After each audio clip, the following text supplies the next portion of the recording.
Hello. ഇന്ന് ഞായറാഴ്ച ആയതുകൊണ്ട് തന്നെ ഇന്ന് ഫുൾ ഡേ മക്കളുടെ കൂടെയും കുടുംബത്തിൻ്റെയും കൂടെ ആവാമെന്ന് വിചാരിച്ചു. ഫ്ലാറ്റിൽ നിന്ന് കൊണ്ടുവന്ന കുറേ ഡെക്കറേഷൻ സാധനങ്ങളെല്ലാം കഴുകി വൃത്തിയാക്കി.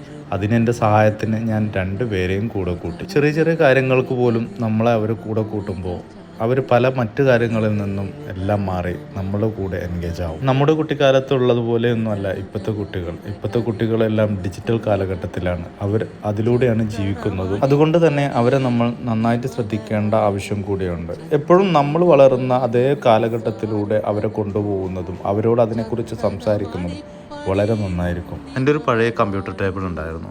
അതിനെ ഒന്ന് പെയിൻറ് ചെയ്യണം. വൈറ്റ് മാറ്റി നേരെ ബ്ലാക്കിലോട്ട് മാറ്റാം എന്ന് കരുതി. 100-200 ദിർഹംസ് കൊടുത്താൽ പുതിയതൊന്ന് കിട്ടും. പക്ഷേ നമ്മളിങ്ങനെ എന്തെങ്കിലുമൊക്കെ ആക്ടിവിറ്റീസിൽ പോകുന്നത് നന്നായിരിക്കും. അതിനുശേഷം വാട്ടർ മെലോൺ ഇട്ട് ഒരു ജ്യൂസും കടിച്ച് നേരെ ഉമ്മറത്ത് വന്ന് അതങ്ങ് കാച്ചി കുട്ടികളുടെ കൂടെ കുറച്ച് നേരം സമയം സ്പെൻഡ് ചെയ്തു. അവർ ചാടിയും മണ്ടിയും സൈക്കിൾ ഓടിച്ചും അങ്ങനെ വൈകുന്നേരം അങ്ങ് കഴിച്ചു കൂട്ടി. ജോബ് അന്വേഷിച്ചുകൊണ്ട് ഒരുപാട് പേര് നടക്കുന്നുണ്ട് എന്ന് എനിക്ക് ലാസ്റ്റ് വീഡിയോയോട് കൂടി മനസ്സിലായി. അതുകൊണ്ട് തന്നെ എൻ്റെ പരിചയത്തിൽ വരുന്ന എല്ലാ ജോബ് വേക്കൻസീസും എൻ്റെ വീഡിയോയുടെ ലാസ്റ്റ് ഞാൻ പോസ്റ്റ് ചെയ്യും. Thank you so much.